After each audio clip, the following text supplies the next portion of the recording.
बोला गया है। इसीलिए साहिब ने घोर खंडन किया इन शरीरों का। गुर को मानुष जानते ते नर कहिए अंध, और रहें दुखी संसार में आगे जम के अंध।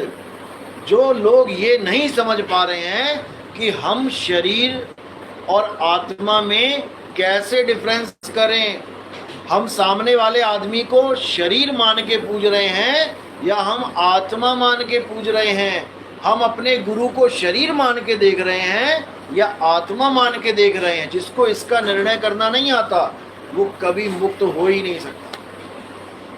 इसलिए साहिब ने बोला कि तुमसे कहूं मैं नाम विचारी, ना वो ज्योत ना पुरुष ना नारी। अगर कोई भी ऐसा गुरु मिलता है जो तुम्हें ज्योत, पुरुष और नारी इन तीनों स्वरूप का कहे कि इसमें से एक परमात्मा है यानी गुरु है, तो उसको त्याग देना चाहिए। ज्योत कौन है? मन तू ज्योत स्वरूप है, अपना मूल पहचान। परमात्मा को ज्योत स्वरूप नहीं बोला गया, लेकिन नहीं समझ में आ रहा। परमात्मा क्या है? शब्द स्वरूप है।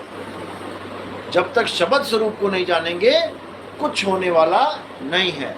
इसलिए कबीर साहब बार बार समझा रहे हैं कि भाई ना तू देह है, ना तेरा गुरु देह है, ना तेरा परमात्मा देह है।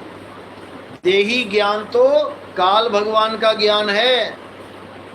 अर्जुन को देही ज्ञानी तो दिखाया उन्होंने, लाखों करोड़ों शरीर दिखा दिए अर्जुन को, और जब विराट रूप में दिखाया अर्जुन को ज्ञान, अर्जुन ने पूछा आप कौन हो, तो उन्होंने ये नहीं बोला मैं परमात्मा हूँ, उन्होंने बोला मैं काल हूँ। 11वां अध्याय पढ़ो, क्या लिखा है उसमें? परमात्मा स्वरूप तो वो है जो अजन्मा है, जिसका कभी जन्म नहीं होता। लेकिन अर्जुन को जितने भी रूप दिखाए हैं उसमें देखो किस किस के रूप हैं, ऋषियों के, मुनियों के, राक्षसों तक के रूप दिखा रखे हैं उसमें, वो सारे जन्म ले रहे हैं। तो उस स्वरूप को काल का स्वरूप बोला। और कबीर साहब ने भी यही बोला कि देव निरंजन सकल शरीरा।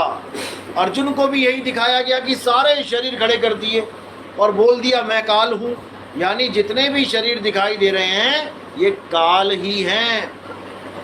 और कबीर साहब ने भी जितने भी शरीर दिख रहे हैं सबके लिए एक दोहे में वाणी स्पष्ट कर दी कि देव निरंजन सकल शरीरा, तामे भ्रम भ्रम रहल कबीरा। हर एक शरीर में एक कबीरा भ्रमित हुआ बैठा है। अब जिनको नहीं पता कि कबीरा क्या चीज़ है वो कहते हैं अरे तो कबीर साहब खुद भ्रमित है, देखो खुद ही लिख रहे हैं कि तामे भ्रम भ्रम रहल कबीरा, कि अपनी बात खुद बता रहे हैं कि उसमें कबीरा भ्रमित है। कबीरा नाम है जीव का जो भ्रमित है, कबीर नाम है उस जीव का जो ज्ञान को जान चुका है। और कबीर साहिब वो हैं जो सारे ज्ञानों से परे हैं, वो तो जानी जान हैं, वो शब्द गुरु हैं। जो जीव भ्रमित है वो कबीरा है, जो जीव ज्ञान में आ गया वो कबीर है, और जो मालिक हैं वो कबीर साहिब हैं। इसलिए कबीर साहब ने कहा कि कबीर कबीर क्या करे, तू खो जा